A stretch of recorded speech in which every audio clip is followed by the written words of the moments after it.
Assalamualaikum warahmatullahi wabarakatuh. Ketemu lagi dengan channel Musisi Amatir. Langsung saja saya ingin menjawab pertanyaan dari teman-teman seputar progresi chord, family chord. Yang di situ ada chord yang tidak masuk di dalam family chord tersebut. Misalnya dari C, kok bisa ada D mayor. Sedangkan untuk family chord, untuk progresi chord C itu sendiri, mayor, minor, minor, mayor, mayor, minor, dim, mayor ya. Kalau do-nya C, D-nya harusnya minor. Kenapa D-nya mayor? Misalnya lagunya apa ya? Once. Dari C, tang dong tang dong tang. Kayak gitu ya. Kenapa dari C ke D? Enggak D minor. Oke, bisa dipahami ya. Nah, kita tentukan dulu sebelum kita lanjut. Sebenarnya banyak lagu yang menggunakan chord yang asing ya, dalam family chord ini nggak masuk di sini, yang harusnya minor. Kenapa ada mayor, ada dominan 7 kayak gitu. Sebelumnya kita tentukan dulu chord dominan dari C. Chord dominan itu degree kelima atau urutan kelima. Dari C itu kelimanya adalah G, dominannya adalah G. Oke. Chord dominan dari C itu sendiri adalah G. Oke. Kalau dalam gitar itu ya pokoknya hitung dari C. Kalau gampangnya itu ya di senar atasnya misalnya C, senar di atasnya itu G dominannya. Kalau enggak C senar 5 di fret 3, dominan chordnya G, bisa di sini senar nomor 4 fret 5 G. Makanya ketika main bass kayak itu ada ding ding ding ding, itu main chord dan dominan chordnya ya. Ding ding ding ding ding ding ding ding. Oke.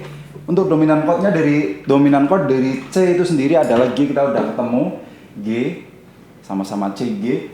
Kemudian chord-chord yang asing itu yang nggak masuk dalam dominan dalam family chord ini adalah secondary dominan, dominan kedua dari chord-chord selain C itu sendiri ya, yang ada di dalam C.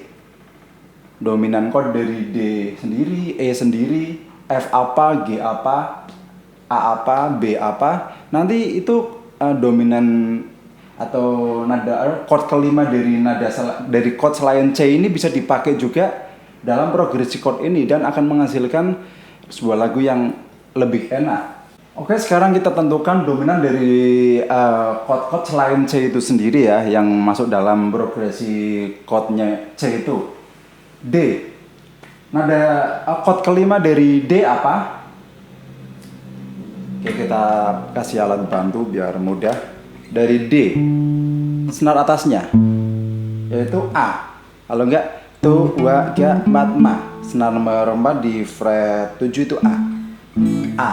Kita tulis A. Jadi mau itu di sini minor, mayor, tetap dominannya tetap mayor ya. Nanti bisa juga pakai dominan 7. Jadi nanti dominan dari D itu sendiri pakai A7 bisa, A biasa juga bisa ya, terserah. Kemudian E. Senar atasnya B. Oke. B. Lanjut F. Dominan F C. Kemudian G dominannya D. Kemudian A dominannya E.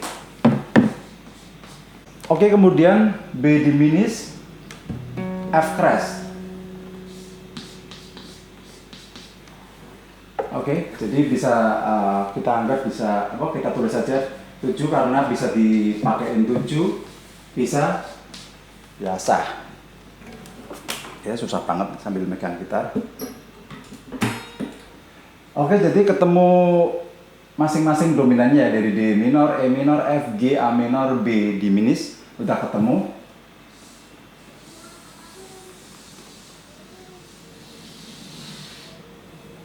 Oke. Ini yang namanya dominan kedua atau secondary.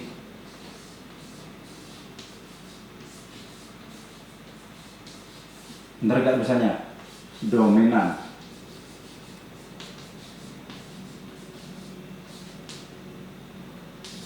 Tujuh. Enggak, 7 juga nggak apa-apa, bisa dipakai semuanya. Oke, jadi cara pakainya secondary dominan dipakai ketika akan menuju chord atau progresi chord yang sebenarnya, misalnya dari E, bisa lihat ya, mau menuju ke D, misalnya mau main chord C, mau ke D minor ya, mau menuju ke D minor, itu kita bisa pakaiin secondary dominan A7, baru menuju ke chord aslinya, ke D minor. Oke, sini kita praktekkan coba. Kalau berdasarkan rumus family chord C itu sendiri, A harusnya A minor, tapi kenapa bisa ada A mayor atau A7? Karena A7 ini merupakan dominan dari D minor itu sendiri, dan D minor itu masuk dalam family chord C. Oke, misalnya chordnya C ke D minor. Nah, kita bisa masukkan secondary dominan ini A7. Coba. Oke.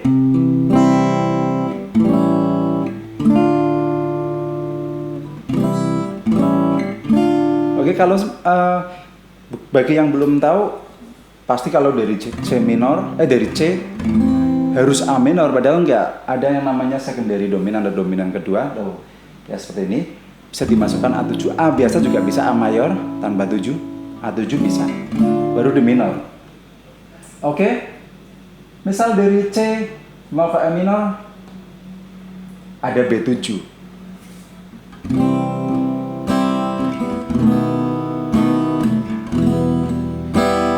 Ya.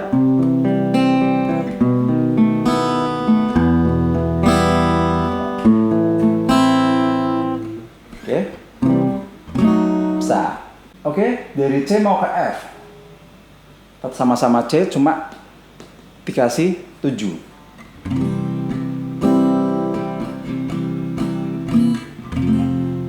Oke.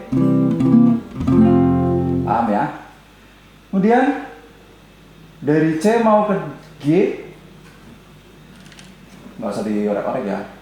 Alurnya dari sini dulu, dari chord asal dulu C, kemudian ke secondary dominan, baru ke atas ke chord aslinya. Dari C kasih D7 ke G. Kalau berdasarkan rumusan ini, kalau misalnya yang belum tahu secondary dominan, teori secondary dominan, kalau dari C pasti harus ke D minor. Padahal bisa ada D mayor atau D7. C, D7 ke G. Bisa ya? Kayak tadi yang lagunya Once.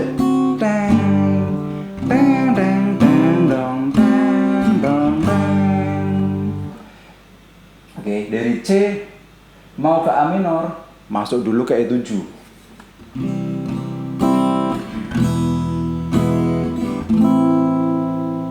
Oke. Dan seterusnya. Oke, mungkin kalau C mau menuju ke B diminis, ke F7 kurang enak ya.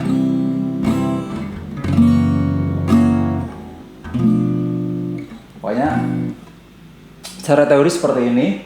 Kemudian contoh lagu apa namanya, One Last Bird ya, dari D mau ke B minor. Harusnya kalau berdasarkan rumus ini apa, ma mi mi, mama mi dim, itu dari D nggak ada F crash mayor atau F crash 7. Harusnya ada F crash minor, misalnya na na na na na na na na na. Oke, harusnya kalau nggak tahu secondary dominan, F crash minor. Tapi setelah tahu ada pelajaran atau teori seputar secondary dominan dari D, ya enak aja ke F crash atau F crash 7.